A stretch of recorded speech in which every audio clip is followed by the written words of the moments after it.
Hello dear students, good morning, good afternoon and good evening. I hope आप सभी अच्छे हैं और अपनी प्रिपरेशन भी अच्छे तरीके से कर रहे हैं।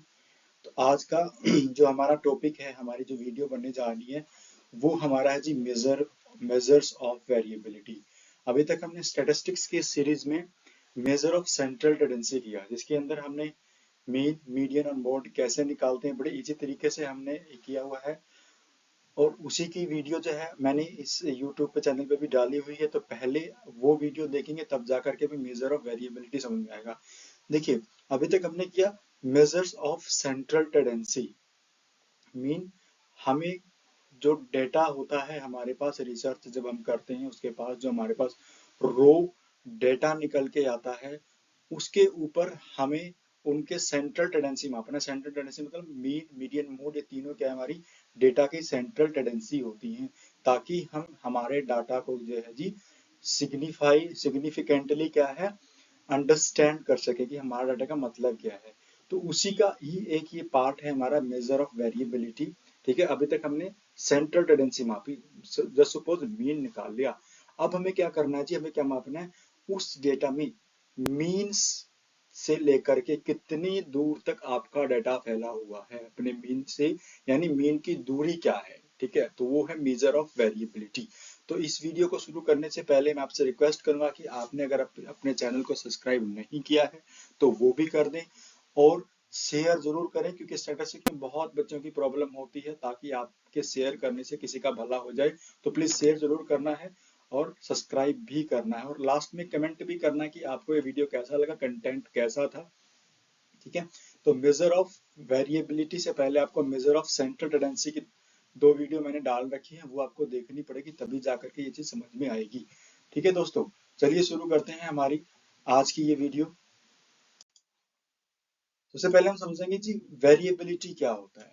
यस, वेरी, देखिए इसमें दो शब्द हैं, वेरी और एबिलिटी। वेरी का मतलब होता है जी चेंज। वेरी का मतलब क्या होता है जी, चेंज, चेंज होना, किसी भी कोई भी चेंज होना। ठीक है ना, वेरी कहते हैं ना, ये वेरी वेरी करता है, वेरी का मतलब ये चेंज होता है। एबिलिटी का जी, you know very well, able, able या एबिलिटी, यानी वेरी, वेरी करने की जो एबिलिटी है, चेंज होने की जो एबिलिटी है, हम उसको वेरिएबिलिटी बोलते हैं। यस, जितनी भी रिसर्च हम करते हैं ना उसके अंदर जब हम स्टेटिस्टिक्स के ऊपर आते हैं, तो उसके अंदर हम क्या जी एनालिसिस करते हैं, किसका, वेरिएबिलिटी का, वेरिएंस का हम जो है एनालिसिस करते हैं जी। वेरिएंस, क्यों वेरिएंस का, क्योंकि जस्ट सपोज ग्रुप ए है, एक दूसरा ग्रुप बी है, इनको, इन दोनों के बीच में क्या वेरिएशन है, उन दोनों को चेक करना है जी। ठीक है ना, तो वेरिएबिलिटी ही हम जो हाइपोथेसिस टेस्टिंग के अंदर करते हैं, वेरिएंस ही चेक करते हैं कि दो मीन के बीच में क्या वेरी करता है, दो ग्रुप ऑफ स्कोर्स के बीच में कितना वेरिएशन है। क्योंकि परफेक्ट इस धरती के ऊपर कोई भी दो ऑब्जेक्ट या कोई दो इंसान ऐसे नहीं होंगे जो एक दूसरे के बिल्कुल परफेक्ट होंगे। ठीक है, ना ही वो परफेक्ट अपोजिट होते हैं, ना ही परफेक्ट वो है जी सिमिलर होते हैं। तो वो जो बीच का जो एरिया है ना, उसी को बोलते हैं वेरिएशन, और उसी को वेरिएशन मापने के लिए हम क्या जी रिसर्च करते हैं। तो आइए जानते हैं वेरिएबिलिटी क्या होता है। Variability also called spread and dispersion. ठीक है ना, स्प्रेड और डिस्पर्शन, देखिए सोचते हैं, पढ़ते हैं कि क्या है इसका मतलब।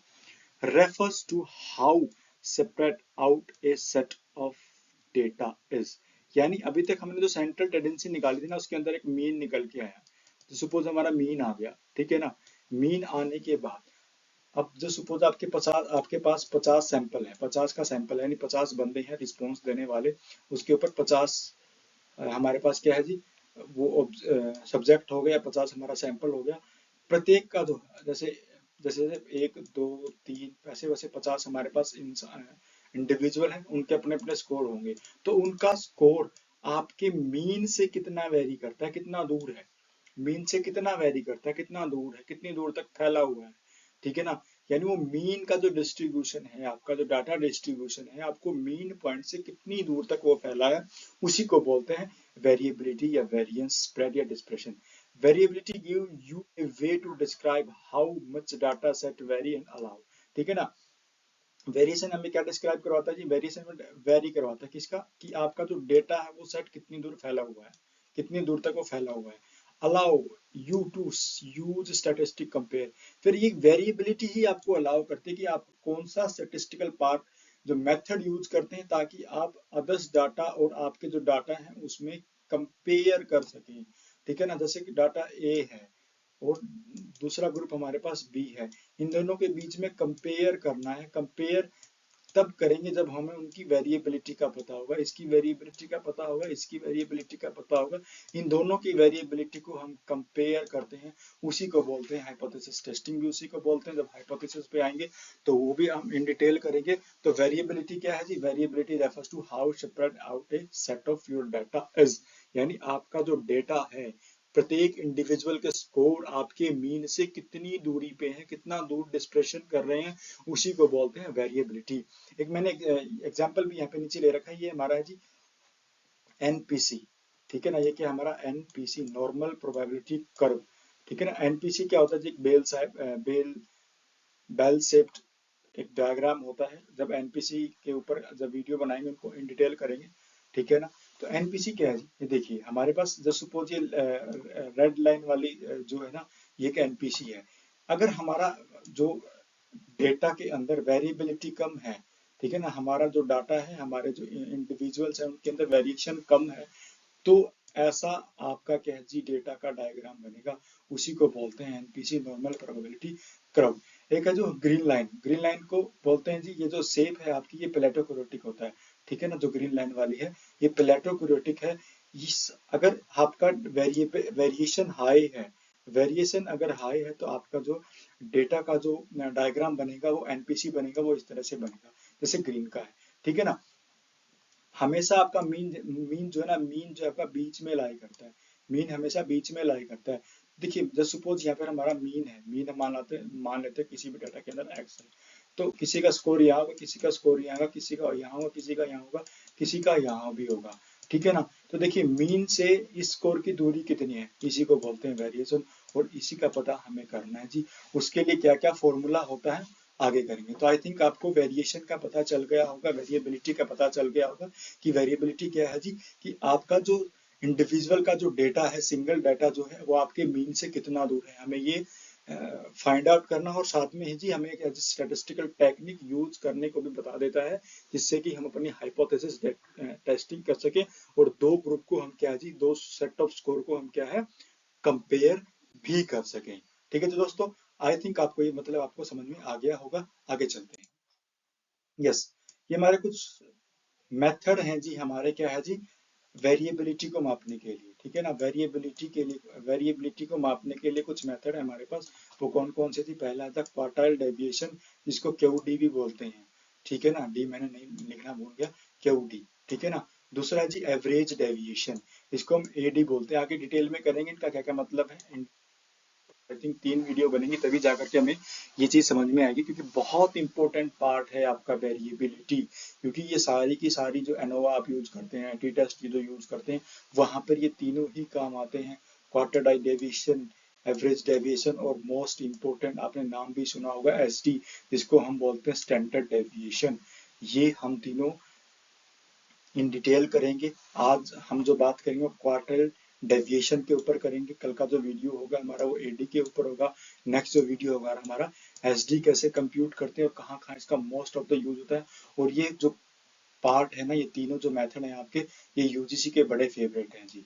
ठीक है, कभी कभी एसटेट में भी क्वेश्चन आ जाते हैं, ऐसे ऐसे क्वेश्चन सीटेट एसटेट में भी आते हैं, तो भी ये बहुत इंपॉर्टेंट पार्ट है। वीडियो को आप एंड तक जरूर देखिएगा और कमेंट भी कीजिएगा कि आपका कंटेंट जो है वो कैसा है। चलिए शुरू करते हैं। क्वार्टाइल डेविएशन क्या होता है, सबसे पहले इसकी बात करते हैं।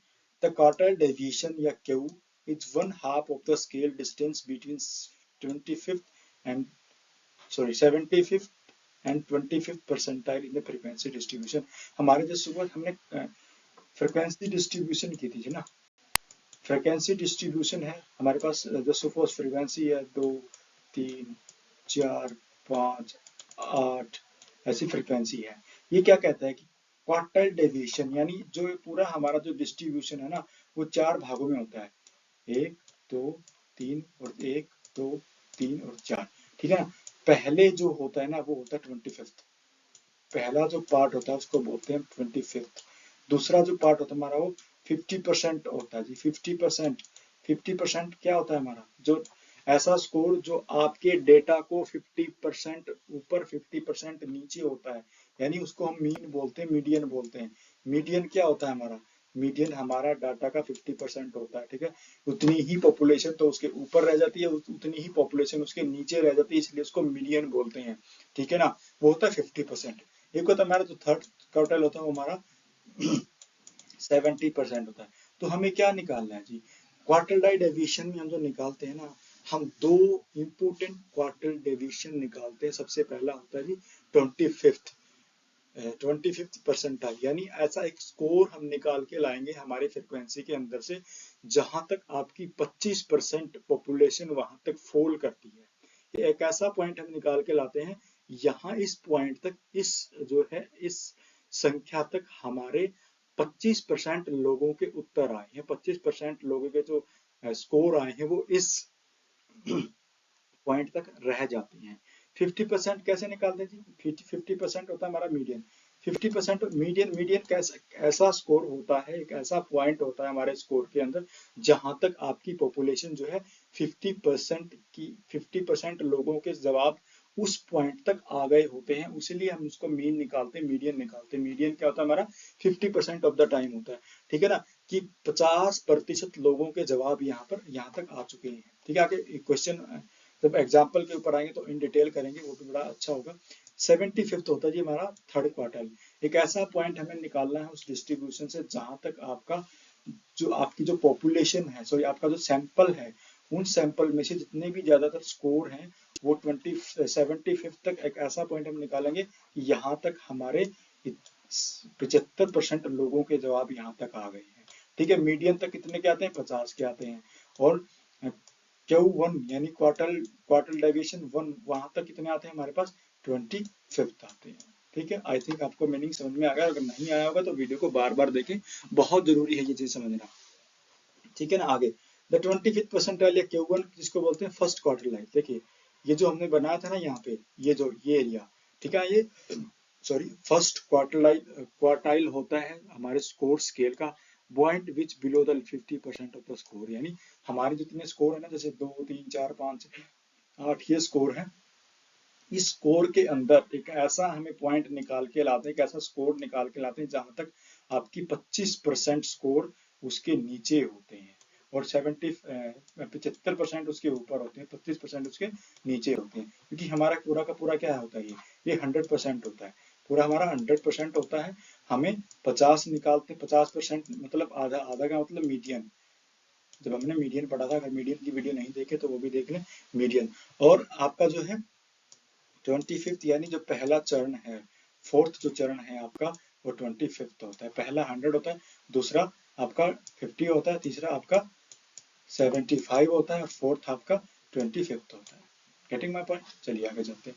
75th यानी एक ऐसा पॉइंट निकालेंगे Q3 जहां तक आपकी 75% स्कोर है आपके वहां पे लाई करते हैं, यानी आप ये कह सकते हैं कि ये एक ऐसा पॉइंट है जहां तक 75% यानी 100 में से 75 लोगों का जो रिस्पॉन्स है ना वो इस पॉइंट तक आ गया है, उसी को बोलते हैं 25th परसेंटाइल या Q3। आई थिंक आपको ये समझ में आ गया होगा।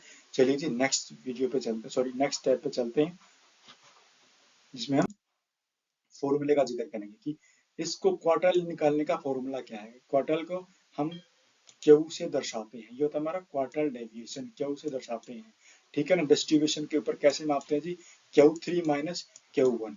Q3 यानी Q3 कितना था 75th, Q3 कितना था 75th पॉइंट और आपका 25th पॉइंट, और इन दोनों के डिफरेंस को अगर हम 2 से भाग करेंगे तो आपका क्या निकल आएगा जी, क्वार्टाइल डेविएशन निकल आएगा। कि सर ठीक है आपने ये तो बता दिया कि इन दोनों को अगर माइनस करेंगे 2 से भाग कर देंगे तो क्वार्टाइल होगा, तो Q3 और Q1 कैसे निकालेंगे, ये कहाँ से कंप्यूट करेंगे, आइए इसके बारे में भी जानते हैं कि Q1 और Q3 हम कैसे।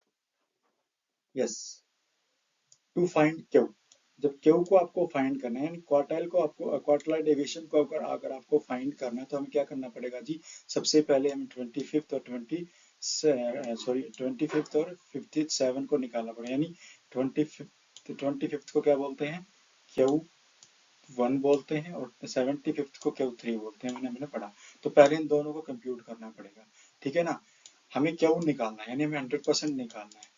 Q निकालना है तो हमें देखिए Q1 निकालना पड़ेगा, Q3 निकालना पड़ेगा, और Q2 हमारे पास होता ही है ऑलरेडी, जिसको हम मीडियन बोलते हैं, मीन बोलते हैं। ये 50th परसेंटाइल होता है, उसको Q2 बोलते हैं। Only difference is that 1/4 of n is the counted off from the low end of the distribution and Q1 ये आगे हम डिस्कस करेंगे, क्योंकि जब तक आपको ये हम एग्जाम्पल नहीं बता सकते ये लाइन आपको समझ में आने वाली नहीं है। चलिए एग्जाम्पल पे चलता है, डायरेक्ट एग्जाम्पल पे चलते हैं। यस, सॉरी, उससे पहले फॉर्मूला पता करेंगे जी, फॉर्मूले में क्या क्या है। Q1 निकालने का फॉर्मूला ये है जी, ठीक है ना।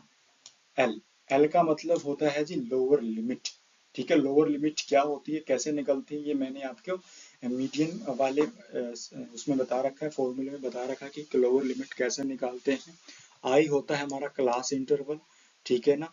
एन हमारा होता है जी सैंपल, यानी आपके पास डेटा का कितने लोगों का डाटा है, एन बाय 4। क्यूमुलेटिव फ्रीक्वेंसी और फ्रीक्वेंसी ये कौन सी होती है। क्यूमुलेटिव फ्रीक्वेंसी मैंने आपको बताया था जी, जो बड़ा एफ था मीडियम में, जब मीडियम निकाल रहे थे हम, उसमें जो बड़ा एफ था हमारा, वो क्या हमारा क्यूमुलेटिव फ्रीक्वेंसी था। उसमें क्या है जी, यानी जहां आपका मीडियन लाई करता है उसके सामने वाली जो फ्रीक्वेंसी है, वहां तक की नीचे वाली फ्रीक्वेंसी का जोड़ क्यूमुलेटिव फ्रीक्वेंसी निकालता है। आगे करेंगे, एग्जाम्पल में करेंगे तो बिल्कुल समझ में आ जाएगा। दोनों के दोनों फॉर्मूलों में Q3 के फॉर्मूले में सिर्फ फर्क इतना ही है, ये 3n करेंगे और Q1 में सिर्फ हम यहाँ पे n रखेंगे। 25th क्या होता है हमारा, यानी 100 का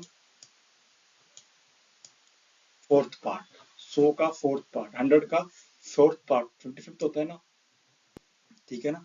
तो क्या है जी, ये इसलिए क्या है हमारे पास, जो पूरा का पूरा सैंपल है उसका फोर्थ पार्ट हमें निकालना पड़ेगा, ठीक है ना। और Q3 यानी 75 क्या होता है, ठीक है ना। n कितना हमारे पास 25 और उसका 3 यानी 75, हमारे पास 75% होगा, इसलिए हम क्या जी पूरे सैंपल को 3 से गुना करके 4 से भाग करेंगे, उसमें हम 75 निकालेंगे, ठीक है ना। कम्यूटेटिव फ्रीक्वेंसी वही सेम कॉन्सेप्ट है, फ्रीक्वेंसी भी वही सेम कॉन्सेप्ट है, लोअर लिमिट और आपका जो है क्लास इंटरवल भी सेम ही है। चलिए हम एग्जाम्पल पे चलते हैं, तब जाकर के फॉर्मूला अच्छे समझ में आएगा आपको। यस, एग्जाम्पल है हमारे पास, एग्जाम्पल 1 है जी। एग्जाम्पल 1 में हम Q1 निकालेंगे। सबसे पहले तो हमें क्या निकालना पड़ेगा, Q1 निकालना पड़ेगा, ठीक है ना। ये हमारे पास क्या है जी, क्लास इंटरवल हमें दे रखा है और फ्रीक्वेंसी हमें दे रखी है। क्लास इंटरवल और फ्रीक्वेंसी हमें ऑलरेडी दे रखी है, तो हमें निकालना क्या है, Q1 निकालना है। देखिए Q1 में सबसे पहले क्या था हमारे पास, n/4, यानी n हमारा कितना है, n हमारा भी दे रखा है 50। अगर ना दे रखा तो क्या करना है, फ्रीक्वेंसी को हम टोटल कर लेंगे। फिर इनका अगर हम टोटल करेंगे तो उतना हमारा सैंपल होता है, ठीक है ना। तो इनका टोटल कितना है 50, तो n/4 यानी 50/4, इसकी वैल्यू क्या आ गई जी 12.5, तो n4 आ गया हमारे पास। n4 निकालना बहुत जरूरी है, क्योंकि लोअर लिमिट हम कैसे निकालेंगे जी, लोअर लिमिट निकालने के से पहले हमें n/4 को कंप्यूट करना पड़ेगा। n/4 आ गया 12.5।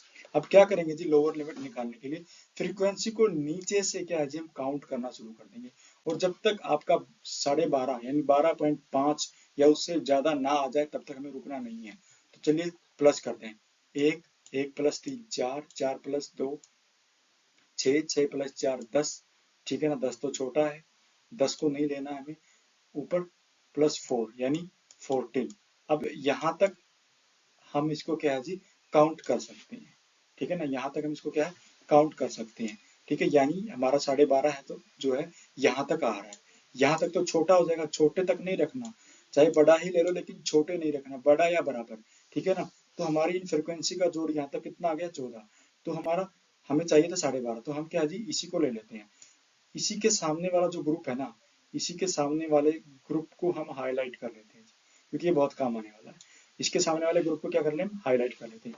अब एल निकालना, लोअर लिमिट निकालनी किस ग्रुप की, जहां पर आपकी ये इस फ्रिक्वेंसी का जोड़ आया था, ठीक है। 12.5 आया था, वहां तक की फ्रिक्वेंसी के सामने वाला जो ग्रुप है उसकी लोअर लिमिट लेनी है।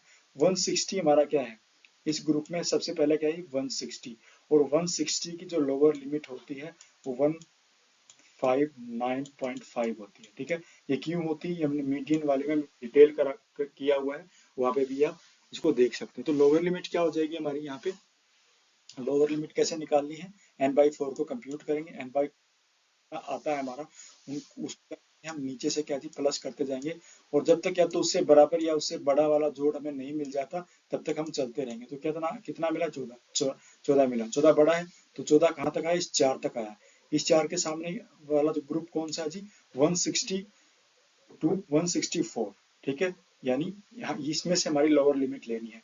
इसकी भी जो लोअर लिमिट है 160 की भी जो लोअर लिमिट है वो होती है हमारी 1.159.5। ठीक है ना, वो हो गया हमारा एल कितना हो गया ये, और आई कितना होता है हमारा क्लास इंटरवल क्या होता है जी, इन दोनों के बीच का गैप कितना है, इन दोनों के बीच का गैप कितना है, इन दोनों के बीच का गैप कितना कितना जी 5 है। Cumulative frequency, yes cumulative frequency है, यानी जहां तक आपका n/4 लाई कर रहा था ना, n/4 यहाँ लाई कर रहा था ना हमारा, इसको छोड़ के नीचे की जितनी फ्रीक्वेंसी है ना उनको प्लस कर लो। जहां तक आपका n/4 लाई कर रहा था वहां तक क्या है जी, उनके नीचे की फ्रीक्वेंसी को हमें क्या है जी जोड़ करना है। यहाँ तक कितना जोड़ा था जी हमारा 3 और एक 4, तो 6, 6 4 10, यहाँ तक 10 आया था ना। तो हम क्या करेंगे, ये हमारा क्यूमुलेटिव फ्रीक्वेंसी कितना आ गया, 10 आ गया। फ्रीक्वेंसी कौन सी होती है जी हमारे, स्मॉल एफ कौन सा होता है, स्मॉल एफ हमारा वो होता है जो जिसमें हमारा n/4 लाई कर रहा है ना उनकी फ्रीक्वेंसी क्या है, जिस ग्रुप में n/4 लाई कर रहा है, n/4 लाई कर रहा है यहाँ पे कर रहा है, तो इस ग्रुप की फ्रीक्वेंसी कितनी है, 4 है। तो वो हमारा फ्रीक्वेंसी क्या हो जाएगी हमारी, 4 हो जाएगी। और हमें सिर्फ क्या करना है, Q1 वाले फॉर्मूले में ही पुट करना है। L की जगह हमने L लिखा, ठीक है ना, I का हमने 5 लिया, 12.5 हमारा क्या है जी, n/4 है, -10 क्यूमुलेटिव फ्रीक्वेंसी 10 है अपॉन 4, इसको कंप्यूट करेंगे तो आपका कितना आ जाएगा जी 162.62। 162.62 आपका क्या आ गया, Q1 आ गया। अभी तक हमारा Q1 आया है ना, ठीक है, ये आ गया हमारा Q1। अब हमें Q3 निकालना है। Q1 तो हमने निकाला, Q3 कैसे निकालना है, फॉर्मूला ऑलमोस्ट सेम है, सिर्फ क्या डिफरेंस है जी, 3n/4 करना है। 3n/4 करते हैं, चलिए 3n/4 किया, ठीक है ना, 50 का सैंपल था तो n 50 था, उसको 3 से मल्टीप्लाई किया, 150 अपॉन 4 हमारी वैल्यू आ गई है। अब भी सेम भी वही, इसमें भी सेम वही करना है, इसमें भी सेम वैसे ही क्या करना है जी, हमें क्या करना है जी, फ्रीक्वेंसी को जोड़ते चले जाएंगे जब तक हमारा क्या है जी 37.5 या उससे बड़ी वैल्यू नहीं आ जाती, तब तक हम उसको क्या है जी जोड़ते चलेंगे, जोड़ते चलते हैं जी, चलते हैं। ठीक है, 1 2 और 1 3, 3 और 2 5, 5 और सॉरी 3 और 2 5 और 1 6, 6 4 10, 4 14, 14 6 20 30, ठीक है ना, तो छोटा 30 और 38 यहाँ तक आ गया, 38 तक हमारा आ गया। ये इसको हम हाईलाइट कर लेते हैं जी, ठीक है ना, इसको हम हाईलाइट, सिंपल Q1 का जो फॉर्मूला था ना उसको सेम वैसा ही है हमारा, ठीक है। 3n/4 को कंप्यूट करेंगे, उसकी वैल्यू को क्या जी नीचे फ्रीक्वेंसी से प्लस करते जाएंगे, जब तक बराबर या उससे बड़ी नहीं आ जाती तब तक चलते रहते हैं। तो ये आ गया हमारा, तो 175 की जो लोअर लिमिट होगी ना वो क्या होगी, 174.5 उसकी लोअर लिमिट होगी। क्लास इंटरवल हमें पता है जी 5 का है क्योंकि एग्जाम्पल सेम है। क्यूमुलेटिव फ्रीक्वेंसी वही है जी, क्यूमुलेटिव फ्रीक्वेंसी क्या है जी, जो हमारा जिस ग्रुप तक हमारा 3n/4 लाई करा था उससे उसको छोड़ के नीचे की जितनी भी फ्रीक्वेंसी है उनका प्लस कर देंगे। तो यहाँ पर तक फ्रीक्वेंसी, ये इस फ्रीक्वेंसी का जोड़ प्लस कितना आता जी 30 आया था, ठीक है। एफ यानी फ्रीक्वेंसी कौन सी, यानी जो ग्रुप में लाई कर रहा है उसके सामने वाली फ्रीक्वेंसी क्या है, वो 8 है, वो 8 है। फॉर्मूले में पुट करेंगे, फॉर्मूले में पुट करते ही क्या आ जाएगा 179.19, ठीक है। Q3 भी आ गया, Q1 भी आ गया। अब हमें क्या निकालना है जी, Q निकालना है। Q कैसे निकालेंगे, Q का फॉर्मूला हमें पता था, Q3 माइनस Q1 भाग में 2, उन दोनों को प्लस किया और क्या आ गया हमारे पास, सॉरी उन दोनों को माइनस किया और 2 से भाग किया, तो ये आ गई हमारी रेंज। कौन सी रेंज आ गई जी, 8.28। देखिए हमारे पास Q3 कितना है, ये है, Q1 कितना है, ये है, और मीन कितना है, मीन हमने शुरू में ही फॉर्मूले में एग्जाम्पल के शुरू में लिखा था 170.80, ये हमारा क्या था, मीन है, ठीक है ना, ये हमारा मीन। देखिए इसमें और इसमें ऑलमोस्ट कितना डिफरेंस है जी, ऑलमोस्ट दिखने में लग रहा है कि सर 8 का डिफरेंस है, 8 साढ़े 8 तक का डिफरेंस है इन दोनों के बीच में, ठीक। इसमें इसमें कितना जी, इसमें भी सर सेम 8 8.5 तक का ही डिफरेंस है, ठीक है ना। और हमारा आंसर भी क्या है, 8 या 8.5 के आसपास का ही आया है। तो इसका मतलब जी क्वार्टल डेविएशन का मतलब क्या है जी, आपके स्कोर्स की मीन से कितनी दूर।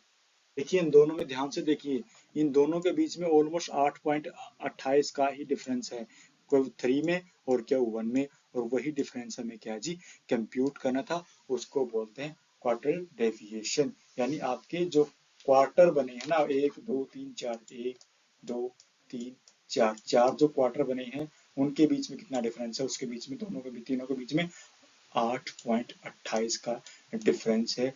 ये कहता है क्वार्टर डेविएशन। देखिए 179.19, यानी आपका जो स्कोर था ना, आपका जो मैंने एग्जांपल लिया था अभी अभी, उस एग्जांपल में 179.19 जो है ना, ये वो वैल्यू है जहां तक आपकी 75% लोगों के जवाब इस पॉइंट तक आ गए हैं। और 168.62 की कौन सी वैल्यू है, जहां तक आपकी जो सैंपल है आपका 25% सैंपल आपका लाई कर रहा है। तो इन दोनों के बीच में डिफरेंस ही क्या कहलाता है, हमारा क्वार्टर लाई डेविएशन कहलाता है। यानी मीन से आपकी दूरी कितनी है, वही तो बता रहा है कि आपके क्वार्टर डेविएशन की मीन से कितनी दूरी है। चाहे देखिए मीन से चाहे ऊपर चले जाओ चाहे नीचे, मीन से नीचे की दूरी 8.28 घटाओगे तो ऑलमोस्ट यही वैल्यू आपकी आ जाएगी, ठीक है ना। और कोई 3 इसके ऊपर 8.8 जोड़ोगे तो ऑलमोस्ट ये वैल्यू आपकी आ जाएगी। तो ये दो क्या है जी आपका क्वार्टर डाइवेशन है। आई होप आपको समझ में आ गया होगा। अगर अभी तक आपने चैनल को शेयर नहीं किया, लाइक नहीं किया, कमेंट नहीं किया है, सब्सक्राइब नहीं किया है, तो प्लीज वो कर लें, ताकि आपको आने वाली वीडियो का पता चले। और स्टेटिस्टिक्स आपके लिए जो है जी बहुत इंपॉर्टेंट पार्ट होता है, वो बहुत ही ईजी आपके लिए हो जाए। आई होप आपको समझ में आया होगा। तो कमेंट करके जरूर बताइए कि जी आपको वीडियो कैसा लगा, क्या हमें इसके अंदर और भी मॉडिफाई करने की जरूरत है, या हम आपको सिंपल तरीके से समझा पाने में सक्षम है जी। तो प्लीज टेक केयर, ध्यान रखिए अपना, और तैयारी अच्छे से करते रहिए। वीडियो को लाइक जरूर करना है, शेयर भी करना है, सब्सक्राइब भी करना है। धन्यवाद।